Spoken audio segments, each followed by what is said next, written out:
Bem, agora nós estamos gravando e vamos então iniciar a nossa tarde de aula. Boa tarde, Kélvia, Natália, não sei se eu já falei, alguns aqui que eu ainda não falei, boa tarde, mas boa tarde a todos. Vamos iniciar a nossa aula de diagnóstico periodontal na disciplina de pré-clínica. Eu espero que todos estejam muito bem, se cuidando, procurando estar sempre atentos aos cuidados e às informações das autoridades de saúde, né, e que vem passando aí para a gente, tá bom? E agora vamos compartilhar a nossa tela novamente. Bem, a disciplina de pré-clínica, ela tem a função, vocês passaram pela pré-clínica 1 e pela pré-clínica 2. Como vocês estão no terceiro período, sinal de que vocês já tiveram a pré-clínica desde que entraram na faculdade. Confere? Sim. Confere. O que vocês tiveram na pré-clínica 1? Quando vocês eram ainda calouros? Biossegurança. Biossegurança com a professora Moema. Ergonomia também? Ergonomia teve. Teve, né? E na pré-clínica 2?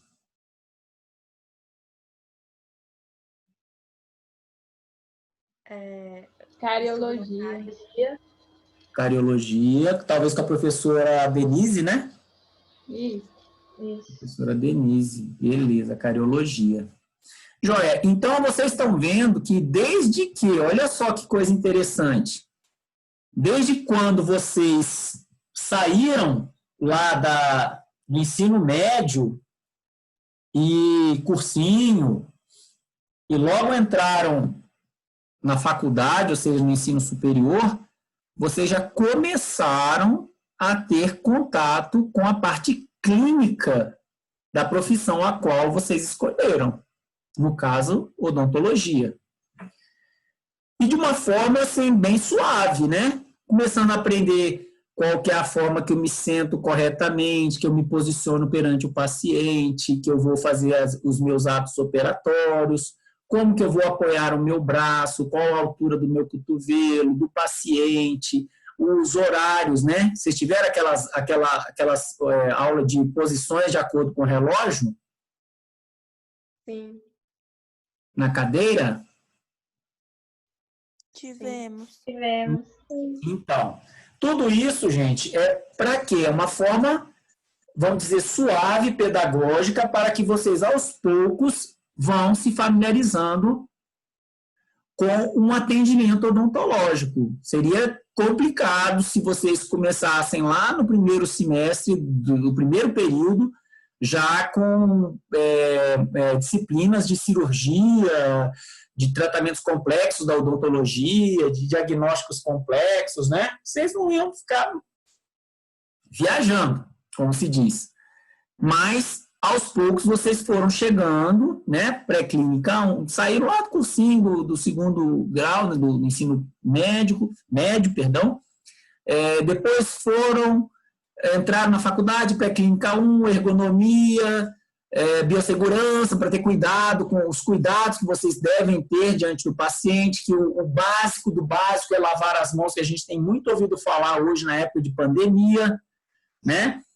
E depois a questão de cárie, né? E agora vocês entrarão, vai ficando um pouquinho mais avançado, vocês estarão entrando na área já de diagnóstico periodontal, diagnóstico de doenças de tecido mole, tecido duro, para depois começar a clínica propriamente dita no próximo semestre. Nesse momento, vocês já terão um contato mais próximo com os pacientes de vocês, né? E isso é extremamente importante, é de uma responsabilidade assim que vocês não fazem ideia. Porque às vezes a gente fica pensando, A minha responsabilidade é quando eu começar a fazer, como eu disse, uma cirurgia, um tratamento endodôntico, ou qualquer outra coisa, um implante, sei lá. Não. A responsabilidade vai só aumentando, e agora, com esses exames diagnósticos que vocês irão fazer, sem dúvida nenhuma, aumenta ainda mais essa responsabilidade, né? Então, na nossa área, na periodontia, nós iniciaremos com o diagnóstico periodontal, né? Com a professora Carol, ela vai abordar outros assuntos, professora Maiara, professor Ismar. Comigo vai ser o diagnóstico periodontal, tá ok? É importante vocês ficarem muito atentos ao paciente de vocês como um ser integral. Não tem como a gente observar o paciente separadamente de a boca, ou é só a parte periodontal, ou é só a parte de dente, de cárie. Nada disso vai ajudar em nada o tratamento que vocês irão fazer. Por mais que seja algo simples, né? É uma cárie simples, é uma gengivite que eu vou tratar. Se eu não estou observando com muito carinho, com muito cuidado, aquilo que o paciente apresenta lá no início, na anamnese, para tratar uma cárie simples, eu terei muita dificuldade. E como vocês viram que a gente está subindo uma escada, degrau a degrau, né, no aprendizado, a gente também vai fazendo, no conhecimento do paciente, um procedimento degrau a degrau. Eu não posso já querer começar a fazer mesmo um tratamento de cárie se eu não fiz a anamnese do meu paciente, se eu não fiz os meus exames complementares, se eu não fiz os meus exames de raio-x, se esse meu paciente, por exemplo, tem uma pressão alta, se é um paciente hipertenso, né? Então, eu tenho que ficar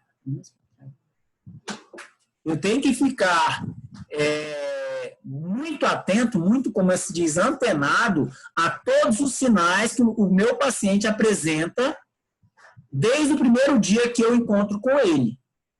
Vocês já tiveram contato com algum paciente na clínica ou ainda não? Na clínica em si, não, mas só em radiologia. Só radiologia. Ou seja, pelo menos bom dia, boa tarde, vocês já falaram para o paciente? Já. Já, isso aí, isso já é um contato, isso já faz parte do tratamento. Aquela transmissão de energia, vocês vão ver isso pro resto da vida de vocês. O paciente, você percebe se ele está com medo ou não, se ele não está bem, se ele está nervoso, se ele está com medo, se ele não está gostando daquilo que vai ser feito. Isso ou seja, vocês já tiveram um primeiro momento de sentir o paciente de vocês. Ah, professor, mas era só um exame radiográfico. O exame radiográfico eu não fiz nada. Eu fui lá, coloquei uma película na boca do paciente, acionei o aparelho de acordo com as normas e pronto. Ou vocês acham que o paciente também não tem medo, inclusive, de fazer a radiografia? Tem, e muito.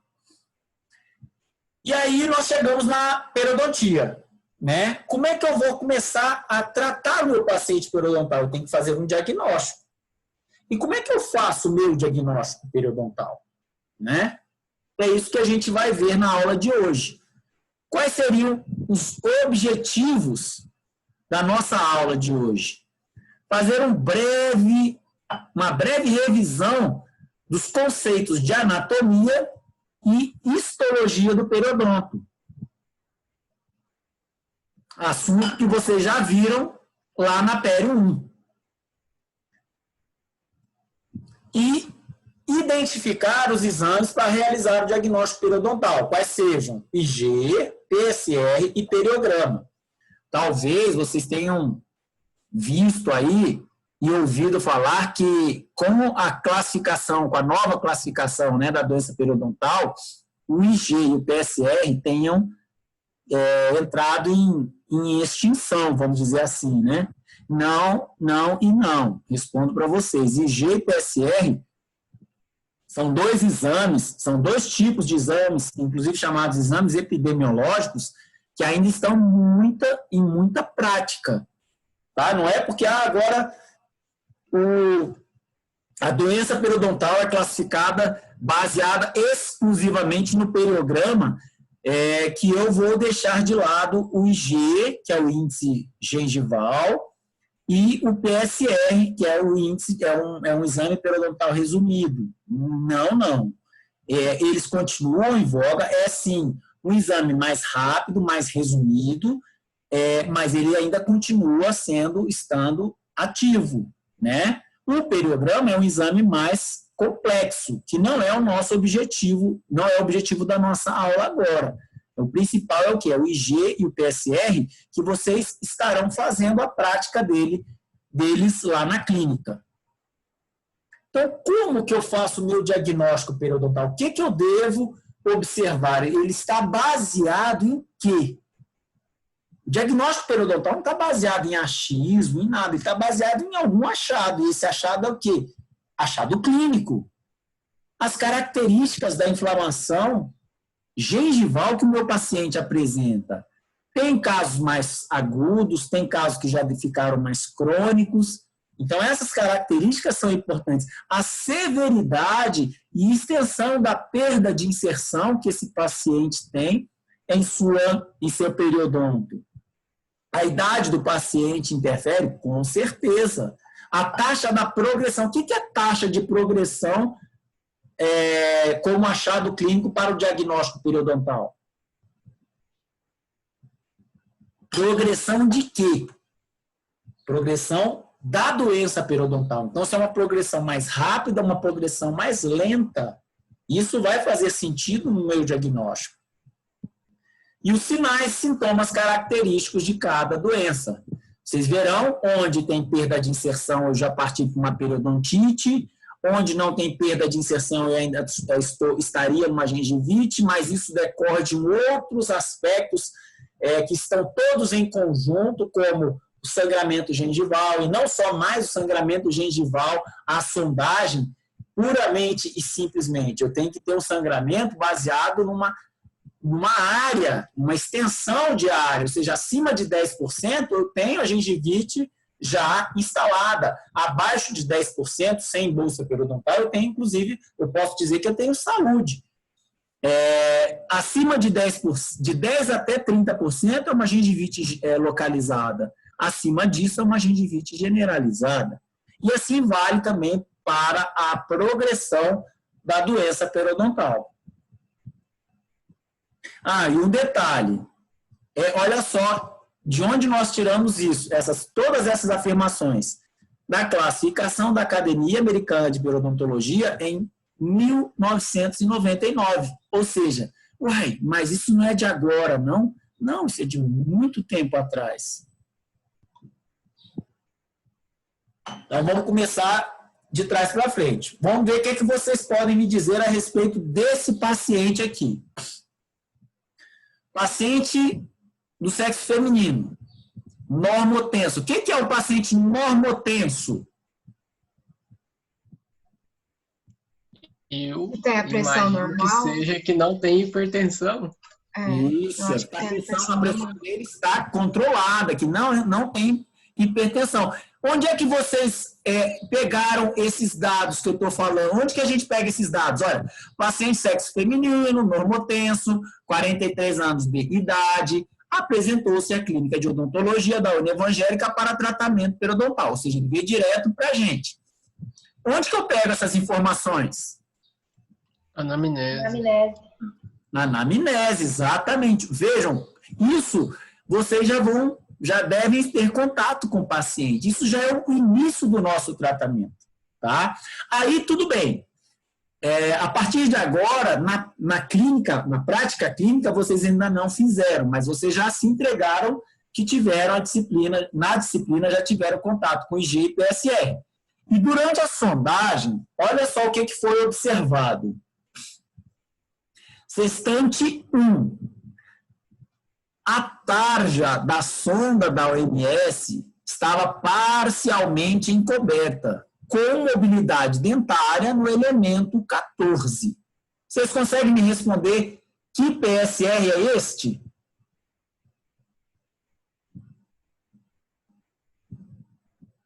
Quem arrisca?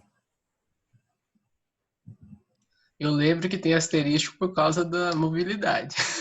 Isso, certinho. Agora o número, vixe. Teve sangramento? O número... Mas pode chutar, Thiago. Isso aqui, olha, eu vou falar para Teve você. sangramento? Não tem. teve. Está só falando que a sonda está parcialmente encoberta com a faixa, né, da OMS e mobilidade no dente 14. Só falou isso do sextante 1. Sextante 1 vai de que dente até que dente? É o 18 ao 16... 14? 14. 18 ao 14. Então, no primeiro sextante, que vai do 18 ao 14, as informações que eu tenho são essas, para que eu possa descobrir e colocar lá na minha fichinha qual é o PSR desse paciente. A gente vai voltar lá. Olha o sextante 2. Vamos guardando essas informações aí, vai anotando num papel, que depois a gente volta. Isso aqui, gente, normalmente eu dava no final da aula, mas eu quero saber em que nível que está vocês. Eu estou observando, olha, o Thiago já viu que ele, pelo menos, teria um asterisco devido à mobilidade. Tá certo? Mas faltam algumas informações ainda da gente preencher. Olha o sextante 2. A tarja da sonda OMS está completamente visível. Tem presença de sangramento nesse, olha, Thiago. E também tem presença de recessão gengival de 4 milímetros na face vestibular dos elementos 13 e 23. Alguém arrisca algum diagnóstico para esse sextante aí? Algum código? Acho que essa aí é 2 asterístico. O Thiago falou? Eu não estou vendo vocês. Thiago, por quê? Justifique por que 2 asterisco. Presença de sangramento. Presença de sangramento. Ainda não tem bolsa, né? Então a sonda ficou totalmente visível. Ficou totalmente visível, não tem bolsa. E recessão, se eu não me engano, também vai ao asterístico. Vai ao asterisco, excelente. Ainda tem algumas correções, excelente e o final da história. Teve o início da história que estava meio confuso, Thiago, mas está indo certo. O asterisco você está acertando, tá joia. Alguém arrisca mais algum palpite nesse segundo sextante? Presença de cálculo. Putz, então é 1? Exatamente. Tá vendo? Então eu estou vendo que é exatamente, Thiago. Aqui você corrigiu muito bem. Ou seja, não falou que eu tenho nenhum fator retentivo. Eu tenho uma tarja completamente visível, eu tenho sangramento, a sondagem, eu tenho presença de recessão de 4 milímetros. Não falou mais nada. Então, se ele não falou que tem fator retentivo, eu vou olhar lá meu catálogozinho, né, do PSR 0 ao PSR 4 para eu saber onde é que eu estou localizado nessa história. Vamos lá. Olha só o sextante 3. Tarja da sonda, totalmente visível. Olha só, Thiago, cálculo supragengival. E aí?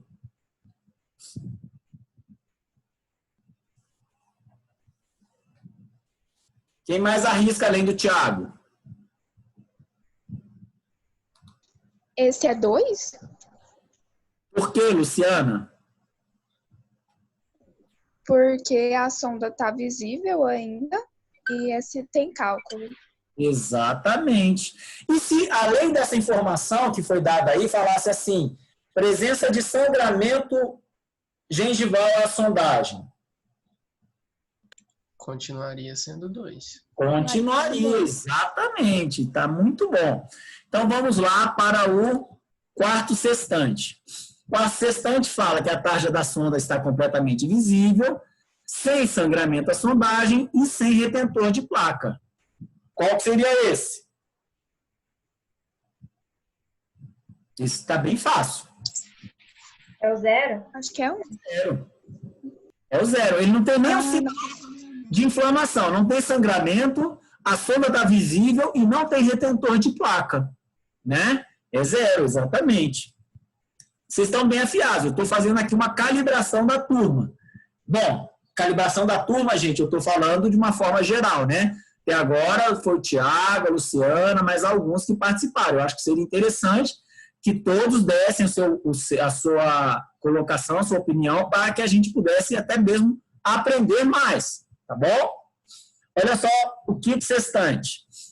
Tarja da sonda OMS completamente visível, presença de sangramento da sondagem, mas sem cálculo. E tem contenção ortodôntica na face lingual. Qual que seria esse? 2. Por que, Isadora? 2. Por causa da contenção. Por causa da contenção. Exatamente. E tem presença de sangramento da sondagem. Uai, professor, sangramento da sondagem não é só no PSR1? O que vocês acham? No 2 pode ter sangramento ou não? Pode sim. Pode ter sangramento. Professor, Oi? no score 1, né? O sangramento, ele é após sondagem suave, né? Após sondagem suave, exatamente.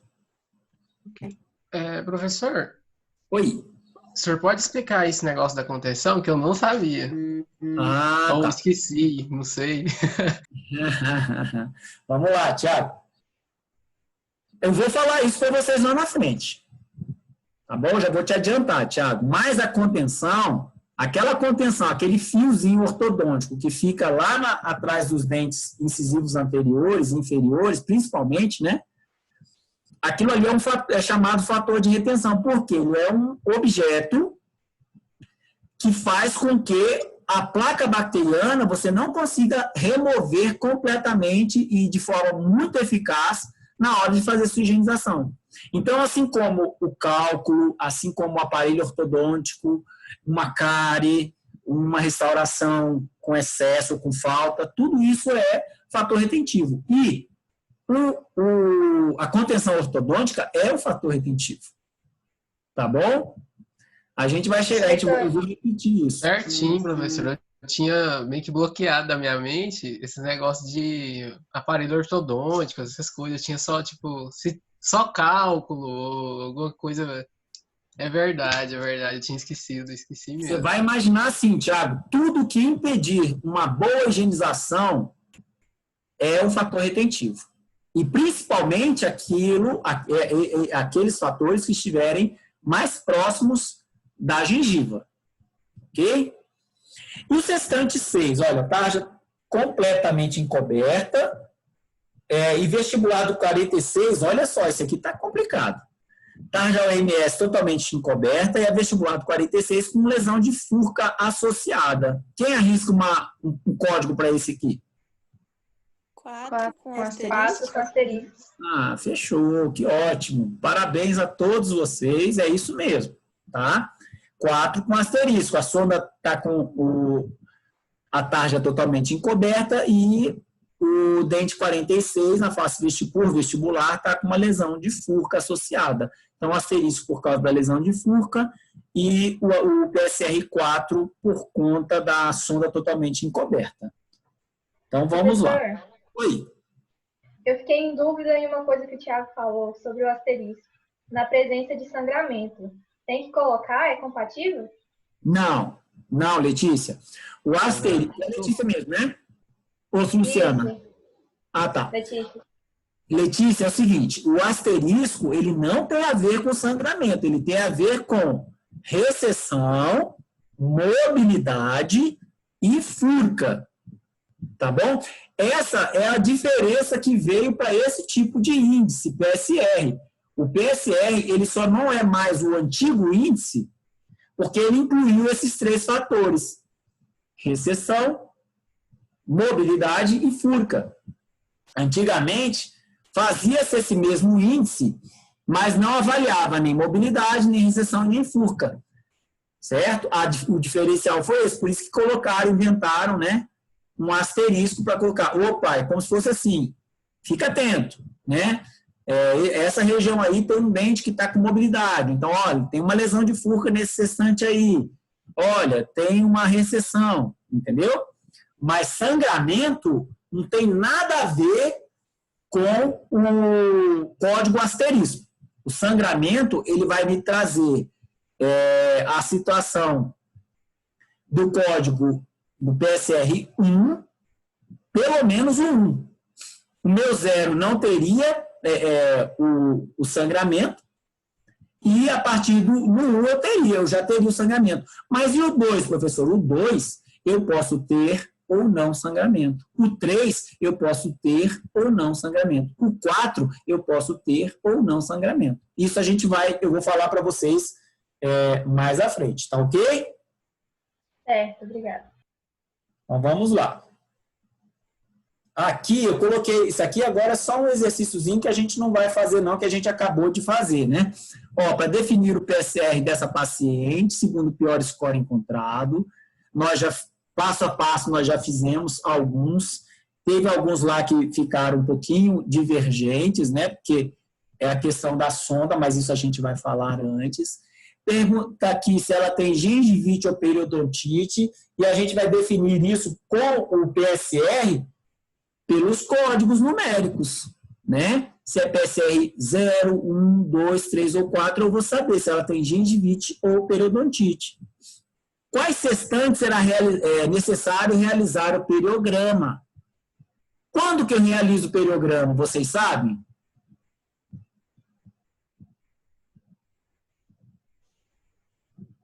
Acho que é quando o score é 4. 3 e 4, não? 3 e 4, e tem uma outra característica, é exatamente isso. Eu realizo o meu periograma, que é um exame mais sofisticado, mais detalhado, quando eu tenho PSR 3 e 4, e quando eu tenho o Asterisco. asterisco, exatamente. Então, aqui, por exemplo, a pergunta, quais sextantes será necessário realizar o periograma? É só ir lá e ver. Né? Ah, aqui deu PSR 3, eu sei que deu 3, aqui deu 4, opa, aqui tem um asterisco, aqui deu asterisco, é sinal de que é mobilidade, furca ou recessão, aí eu tenho que fazer o periograma. Professor, mas quando tem 4 com asterisco, não tem que fazer na boca toda? Quando tem PSR 4 com asterisco, eu tenho que fazer eu tenho que partir para o meu periograma, e aí eu vou fazer ele de uma forma completa. Uma excelente pergunta, Isadora. Inclusive, hoje, é preconizado que antes, por exemplo, quando dava o PSR 4 em um sextante só, no sexto sextante, por exemplo, a gente recomendava fazer o periograma só daquele sextante. Hoje preconiza-se o quê? Meu PSR 4, eu vou fazer o periograma depois, né? Geral. Porque eu tenho que ter toda a essência daquele quadro periodontal que o paciente apresenta. Mas deu PSR 4, em toda a região, ali eu tenho que fazer o PSR, e no caso agora, com a classificação atual, a gente procura fazer a sondagem, né, no caso o periograma, de toda a arcada. É isso mesmo. E quais sextantes será necessário realizar a raspagem periodontal? Quais sextantes vocês imaginam? Nesse caso aí. A resposta é bem fácil. Não precisa nem lembrar onde tinha ou não tinha o quê. Onde tem presença de cálculo. Exatamente, Isadora. Onde tem presença de cálculo. Mas tem outro... tem cálculo, eu tenho que raspar. E tem um outro fator que eu preciso raspar também. Em qual circunstância seria uma outra situação que eu tenho obrigatoriamente que fazer uma raspagem? Se tiver sangramento? Sangramento não necessariamente. Sangramento, muitas vezes, eu consigo resolver com uma profilaxia, até com uma melhora na técnica da higienização do paciente, dependendo do caso, eu consigo. É quando nós temos o PSR 3 ou 4, porque mesmo que não tenha cálculo, eu tenho profundidade de sondagem já adiantada. E ali, com essa profundidade de sondagem adiantada, ocorre uma penetração da placa bacteriana via sulco, via bolsa periodontal, que o paciente não consegue fazer a remoção. A bactéria fica protegida. Aí eu tenho que ir com o meu instrumental, anestesiar e tudo, e fazer a remoção com o instrumental, seja ele manual, né, de pureta, ou seja com ultrassom. Tá ok? Entenderam onde que a gente faz a raspagem? Quando tem cálculo, sempre. Quando tem cálculo, sempre. E quando tem bolsa periodontal, também. Quando tem bolsa periodontal, então PSR 3 e 4. 0, 1, 2, só quando tem cálculo. Guardem isso quando vocês forem ver a gravação dessa aula, tá bom? Guardem. Pessoal, tá passando o nosso tempo aqui e a gente vai, já vou de imediato, tá? Vocês já só sair e voltar para a gente continuar a nossa aula, tá bom?